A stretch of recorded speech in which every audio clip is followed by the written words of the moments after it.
Kembali lagi bersama saya Agung Suragumala dalam acara Beyond Education Podcast. Podcast yang selalu menemani Anda di hari-hari Anda. Kita selalu sharing-sharing informasi terbaru, terupdate, dan terviral. Atau misalnya kita selalu sharing-sharing tentang parenting, coaching, motivasi, ataupun hal-hal yang berkaitan dengan dunia pendidikan. Kita akan upload 2 hari sekali. Ya, jadi stay tune aja terus di channel Beyond Education Podcast. Silakan tungguin aja. 2 hari sekali kita akan upload sesuatu yang terbaru. Dan jika mau ada yang bertanya atau bisa mau ditanyakan, silakan langsung hubungi kami di kolom komentar bisa atau langsung dicek link deskripsinya. Di link deskripsi semuanya sudah ada untuk bertanya, ada untuk bergabung ke grup WA dan Telegram, atau misalnya mau lihat-lihat artikel juga ada di sana. Jadi langsung saja diacak-acak ya, dijelajahi link deskripsinya. Dan juga kita selalu update di Spotify untuk episode-episode terbarunya itu per minggu atau per 2 minggu. Silakan. Jadi di explore saja, karena di Spotify itu kalau nggak salah kita berada di segmen podcast ya, bukan segmen musik.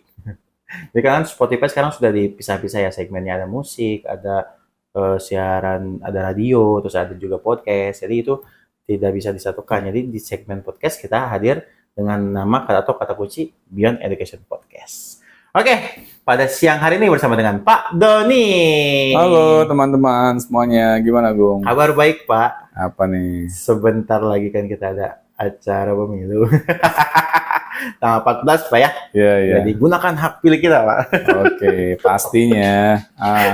Dan juga berbarengan nih, sekarang tuh lagi rame juga terkait tentang pembukaan untuk pendaftaran universitas. Oh ya udah mulai ya musimnya ya. Udah musim sekarang nih. Jadi kayak misalnya ada beberapa orang atau misalnya beberapa karena kan pelajar juga banyak ya masih belajar di Indonesia ini. Jadi mereka sudah membuat akun untuk pendaftaran universitas. Iya. Nah, tapi ya masih pada bingung juga sih mau milih yang kayak gimana ya. Oh, milih universitas yang mana ya? Gitu.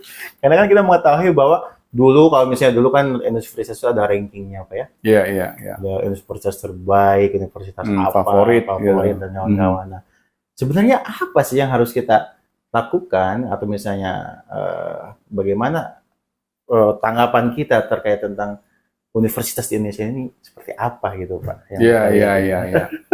Nah ini ada pengalaman menarik nih Gung. Jadi pengalaman saya pribadi ya. Ya berkaitan dengan masalah kuliah gitu. Iya. Dulu saya sempat ada keinginan Gung, pengen kuliah ya. Iya. Psikologi. Saya ada cita-cita gitu. Nah, tetapi ketika pada suatu saat gitu, saya ketemu seorang psikolog. Saya memang waktu itu ingin mencoba mengetahui apa yang menjadi potensi diri saya. Jadi saya mengikuti kayak tes bakat minat lah. Setelah saya mengikuti tes bakat minat ini, akhirnya keluar tuh hasil tesnya. Saya ditanya lah sama psikolognya, tujuan kamu ikut tes ini apa? Ya saya ingin mengetahui aja potensi diri saya apa, karena saya ingin kuliah. Jadi saya tidak ingin sampai salah jurusan. Nah akhirnya ketika hasil tes itu muncul, saya jadinya tahu ya potensi diri saya apa. Kemudian saya tanya ke si psikolog ini, Bunda ini karena perempuan ya, kalau saya ingin kuliah psikologi, karena berdasarkan hasil tes ini kan saya ada kecenderungan gitu ya, interpersonal skill saya bagus. Oh jadi memilih untuk psikologi itu. Jadi tingkat kepedulian saya kepada sesama dari hasil tes itu bagus gitu. Makanya saya pengen kuliah psikologi. Terus saya tanya pengalaman Bunda tersebut ketika dulu kuliah psikologi itu bagaimana? Wah, biasanya sih ya begitu. Gimana Pak? Saya kan harus bertanya dong kepada orang yang memiliki pengalaman. Sudah duluan kuliah di tempat yang saya ingin tuju gitu. Yang saya kaget gitu si Bunda ini ngomong, jangan kuliah di sinilah. Maksudnya Bunda? Ada sesuatu. Jangan kuliah di sini maksudnya apa? Iya. Jangan kuliah psikologi di Indonesia. Oh. Saya tanya kenapa Bunda? Karena kalau kuliah psikologi di sini, kamu lebih banyak berkutat di teori dibandingkan praktek. Coba kamu bayangin ya, waktu Bunda dulu kuliah psikologi, Bunda tuh seharusnya kan banyak praktek, ketemu orang lah, ya terus menangani berbagai macam ragam masalah psikologi. Ini Bunda ini hanya berkutat di masalah teori psikologi saja. Terus yang anehnya kan kalau yang namanya kuliah psikologi seharusnya kan kita belajar mengenai ilmu kejiwaan misalnya. Betul. Tetapi Bunda dapat pelajaran statistik yang nggak ada hubungannya sama sekali gitu sama dunia psikologi. Nah, ini yang Bunda aneh gitu kok. Bisa-bisanya kuliah psikologi dapat pelajaran statistik. Dan akhirnya di situ si Bunda ini ya memberikan saran kepada saya jangan kuliah psikologi di Indonesia. Kalau mau kuliah psikologi di luar negeri.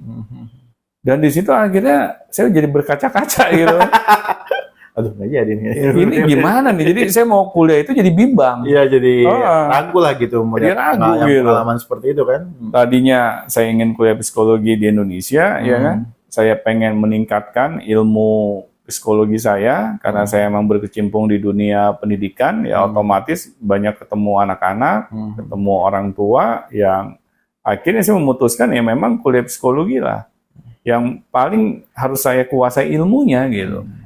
Nah, tetapi ketika Bunda itu mengatakan demikian, akhirnya saya jadi ragu gitu untuk memutuskan kuliah psikologi di Indonesia. Iya, jadi ada paradigma tersendiri tentang Universitas Indonesia. Benar. Akhirnya udah saya memutuskan menunda dulu untuk kuliah. Gap year. Karena saya mikir kan kuliah ini nggak murah gitu. Betul. Pasti biayanya besar. Belum lagi saya harus menghabiskan waktu yang panjang gitu. Dan tugas-tugas yang banyak. Dan tugas-tugasnya yang banyak gitu. Nah akhirnya itu Gung, saya jadi dilema gitu kan.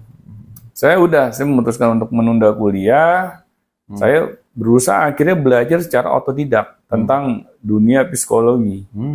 Lebih baik seperti itu Pak ya daripada masuk dunia universitas gitu. Karena kalau saya ngambil ilmu-ilmu yang otodidak ya, misalnya saya ikut seminar, ikut workshop, saya dapat ilmu-ilmu yang praktikal. Yang langsung saya bisa terapkan, praktekkan. Bukan lagi saya harus kuliah 5 tahun, tapi setelah lulus saya bingung mau mulai dari mana dulu gitu kan. Kuliah apa gitu. Karena tujuannya ya sudah jelas, hanya sekedar mencari gelar. Mencari gelar dan mencari nilai. Benar, tapi yang saya butuhkan kan bukan gelar, Bung, tetapi ilmunya gitu. Jadi buat apa kita kuliah 5 tahun, berjibaku di bangku kuliah 5 tahun, terus kita nggak dapat apa-apa. Cuman dapat ya nih kamu ijazahnya nih, terus ini gelar kamu sekarang. Akhirnya hal itu kan menjadi sia-sia gitu. Karena nggak ada satupun ilmu yang bisa kita praktekkan. Dan ternyata ini bukan di dunia psikologi aja, Bu. Semuanya rata-rata. Sampai ini saya dengar cerita nih dari istri saya kan. Dia di dunia perbankan sebelumnya. Karena dia sudah senior di dunia perbankan. Dan dia diminta lah sama atasannya untuk mentraining anak-anak baru yang fresh graduate. Padahal anak-anak baru ini mereka kuliah di dunia perbankan juga. Notabene-nya berarti harusnya sih mereka udah oke ya. Iya, karena linear kan, sejalan gitu kan. Tapi waktu pas istri saya dapat tanggung jawab untuk mendampingi anak-anak baru ini, istri saya tuh bukannya dia semakin bahagia, tapi semakin stres. Karena maksudnya yang anak-anak baru ini jadi beban gitu. Jadi beban. Karena pas istri saya lihat anak-anak baru ini, ternyata mereka bisa dibilang itu kayak anak lulusan SMA aja. Mereka sepertinya tidak menguasai tentang dunia perbankan. Jadi selama ini ngapain gitu ya? Nah itu, istri saya juga bingung, belajar apa sih di bangku kuliah? Bener. Nah akhirnya kan istri saya udah dia banyak tanggung jawabnya, ditambah lagi tanggung jawab yang seharusnya dia nggak pikul. Mendidik anak itu. Jadi ya tambah banyak lagi beban pekerjaannya gitu. Di sini akhirnya saya ngeliat, kok bisa sih kayak gitu? Saya tanya kan ke istri saya. Memang waktu kamu training anak-anak baru ini, mereka ini kayak nol sama sekali gitu. Kayak nggak tahu apa sama sekali. Kayak nggak punya background sama sekali tentang dunia perbankan. Iya, jadi mereka apa-apa tuh saya kasih tahu. Udah kayak saya suapin aja gitu. Seharusnya kan kalau kita sudah punya ilmu di dunia perbankan, ya minimal lah ilmu dasar, kan lebih enak gitu. Kita udah tahu lah yang namanya istilah-istilah dunia perbankan gitu. Kita tinggal nyemplung aja. Nah, tetapi kok ini anak-anak baru ini kok kayak nggak tahu apa-apa gitu. Akhirnya kan kasihan yang mentraining mereka gitu. Iya benar. Di sini akhirnya istri saya pas dikasih tanggung jawab lagi untuk mentraining anak-anak baru, yang ada dia udah kesel duluan gitu. Ogah gitu. Nah ini Gung, ini yang membuat saya bertanya-tanya gitu kan dengan kualitas dunia perkuliahan di Indonesia gitu. Iya, betul. Karena kondisinya kan ya harusnya sih ya banyak praktikal yang Bapak bilang itu ya. Tapi Iya, ternyata kenapa hanya bersifat teoritis, menggabungkan teori-teori itu. Jadi kayak sekolah lagi.